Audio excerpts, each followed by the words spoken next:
السلام علیکم۔ راحت سعید کے چینل میں آپ سب کو خوش آمدید کرتی ہوں۔ سب خیریت سے ہوں گے، عافیت سے ہوں گے۔ ہم قرآن مجید کا ترجمہ پڑھ رہے ہیں۔ اللہ تعالیٰ ہمیں اس کو سننے، اس کو سمجھنے اور اس پر عمل کرنے کی توفیق عطا فرمائے۔ بسم اللہ الرحمن الرحیم۔ آج ہم آیت نمبر 59 سے شروع کریں گے۔ اس کا ترجمہ سورۃ آل عمران مدنیہ۔ اے نبی صلی اللہ علیہ وسلم کی آیات اور حکمت سے لبریز تذکرے ہیں جو ہم تمہیں سنا رہے ہیں۔ اللہ کے نزدیک عیسیٰ علیہ السلام کی مثال آدم علیہ السلام کی سی ہے کہ اللہ نے اسے مٹی سے پیدا کیا اور حکم دیا کہ ہو اور وہ ہو گیا۔ یہ اصل حقیقت ہے جو تمہارے رب کی طرف سے بتائی جا رہی ہے۔ تم ان لوگوں میں شامل نہ ہو جو اس میں شک کرتے ہیں۔ یہ علم آ جانے کے بعد اب جو کوئی اس معاملے میں تم سے جھگڑا کرے تو اے نبی صلی اللہ علیہ وآلہ وسلم اس سے کہو کہ آؤ ہم اور تم خود بھی آ جائیں اور اپنے اپنے بال بچوں کو بھی لے آئیں اور خدا سے دعا کریں کہ جو جھوٹا ہو اس پر خدا کی لعنت ہو۔ یہ بالکل صحیح واقعات ہیں اور حقیقت یہ ہے کہ اللہ کے سوا کوئی خداوند نہیں ہے اور اللہ ہی ہے کی ہستی ہے جس کی طاقت سب سے بالا اور جس کی حکمت نظام عالم میں کار فرما ہے۔ پس اگر یہ لوگ اس شرط پر مقابلے میں آنے سے منہ موڑے تو ان کا مفسد ہونا صاف کھل جائے گا اور اللہ تو مفسدوں کے حال سے واقف ہی ہے۔ اے نبی صلی اللہ علیہ وسلم کہو اے اہل کتاب آؤ ایک ایسی بات کی طرف جو ہمارے اور تمہارے درمیان یکساں ہے، یہ کہ ہم اللہ کے سوا کسی کی بندگی نہ کریں، اس کے ساتھ کسی کو شریک نہ ٹھہرائیں اور ہم میں سے کوئی اللہ کے سوا کسی کو اپنا رب نہ بنا لے۔ اس دعوت کو قبول کرنے سے اگر وہ منہ موڑے تو صاف کہہ دو کہ گواہ رہو ہم تو مسلم صرف خدا کی بندگی و اطاعت کرنے والے ہیں۔ اے اہل کتاب تم ابراہیم علیہ السلام کے دین کے بارے میں ہم سے کیوں جھگڑا کرتے ہو؟ تورات اور انجیل تو ابراہیم علیہ السلام کے بعد ہی نازل ہوئی ہیں، پھر کیا تم اتنی بات بھی نہیں سمجھتے؟ تم لوگ جن چیزوں کا علم رکھتے ہو ان میں تو خوب بحثیں کر چکے، اب ان معاملات میں کیوں بحث کرنے چلے ہو جن کا تمہارے پاس کچھ بھی علم نہیں؟ اللہ جانتا ہے تم نہیں جانتے۔ ابراہیم السلام نہ یہودی تھا نہ عیسائی بلکہ وہ تو ایک مسلم یکسو تھا اور وہ ہرگز مشرک سے نہ تھا۔ ابراہیم علیہ السلام سے نسبت رکھنے کا سب سے زیادہ حق اگر کسی کو پہنچتا ہے تو ان لوگوں کو پہنچتا ہے جن اس کی پیروی کی، اور اب یہ نبی صلی اللہ علیہ وسلم اس کے ماننے والے اس نسبت زیادہ حقدار ہیں۔ اللہ صرف انہی کا حامی و مددگار ہے ایمان رکھتے ہوں۔ اے ایمان لانے والے، ایک گروہ چاہتا ہے کہ تمہیں راہ راست سے ہٹا، حالانکہ در حقیقت وہ اپنے سوا کسی کو گمراہی میں نہیں ڈال رہے ہیں، شعور نہیں ہے۔ اے اہل کتاب کیوں اللہ کی آیات کا انکار کرتے ہو حالانکہ تم خود ان کا مشاہدہ کر رہے ہو؟ اہل کتاب کیوں حق کو باطل کا رنگ چڑھا کر مشتبہ بتاتے ہو؟ کیوں جانتے بوجھتے حق کو چھپاتے ہو؟ اہل کتاب میں سے ایک گروہ کہتا ہے کہ اس نبی کو ماننے والوں پر جو کچھ نازل ہوا ہے اس پر صبح ایمان لاؤ اور شام کو اس سے انکار کر دو، شاید اس ترکیب سے یہ اپنے ایمان سے پھر جائیں۔ نیز یہ لوگ آپس میں کہتے ہیں کہ اپنے مذہب والے کے سوا کسی کی بات نہ مانو۔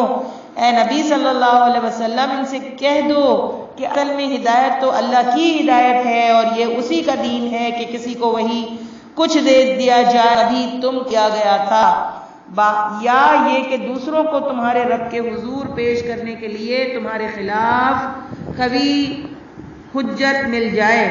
اے نبی صلی اللہ علیہ وسلم ان سے کہو کہ فضل و شرف اللہ کے اختیار میں ہے، جسے چاہے عطا فرمائے، وہ وسیع النظر ہے اور سب کچھ جانتا ہے، اپنی رحمت کس کو چاہتا ہے مخصوص کر لیتا ہے اور اس کا فضل بہت بڑا ہے۔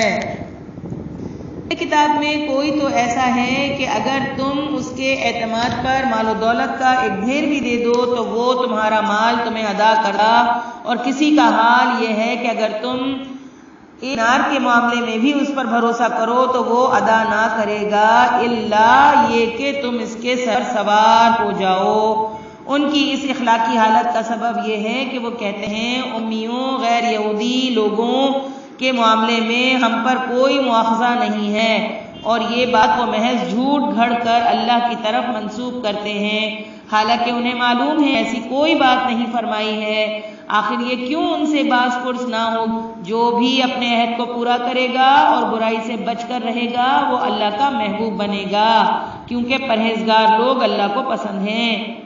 رہے وہ لوگ جو اللہ کے عہد اور اپنی قسموں کی تھوڑی قیمت پر ڈالتے ہیں اور اپنی قسموں کو تھوڑی قیمت پر بیچ ڈالتے ہیں تو ان کے لیے آخرت میں کوئی حصہ نہیں۔ اللہ قیامت کے روز نہ ان سے بات کرے گا، نہ ان کی طرف دیکھے گا اور نہ انہیں پاک کرے گا، بلکہ ان کے لیے تو سخت دردناک عذاب ہے، دردناک سزا ہے۔ ان میں کچھ لوگ ایسے ہیں جو کتاب پڑھتے ہوئے اس طرح زبان کا پھیر کرتے ہیں کہ تم سمجھو جو کچھ وہ پڑھ رہے ہیں وہ کتاب ہی کی عبارت ہے، حالانکہ وہ کتاب کی عبارت نہیں ہوتی۔ وہ کہتے ہیں کہ یہ جو کچھ ہم پڑھ رہے ہیں یہ خدا کی طرف سے ہے، حالانکہ وہ خدا کی طرف سے نہیں ہوتا۔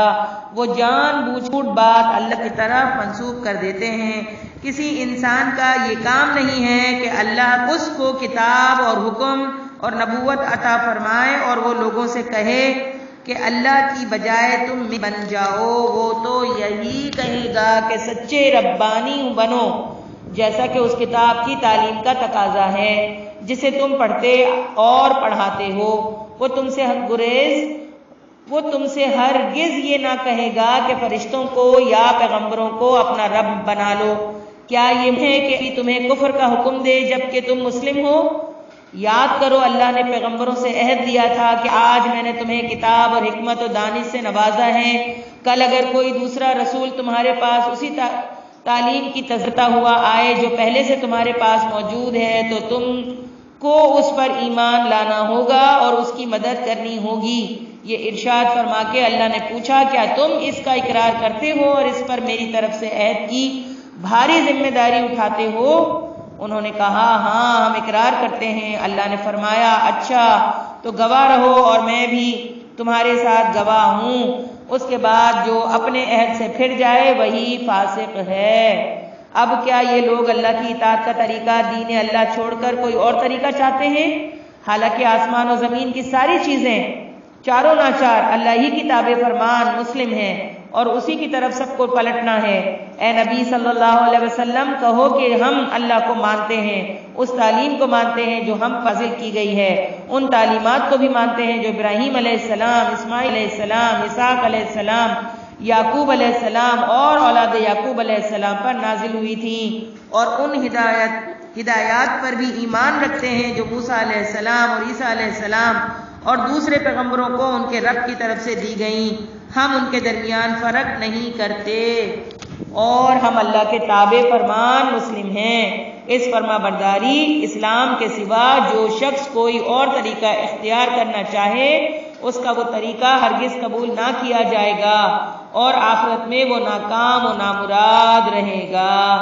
وآخر دعوانا الحمد للہ رب العالمین۔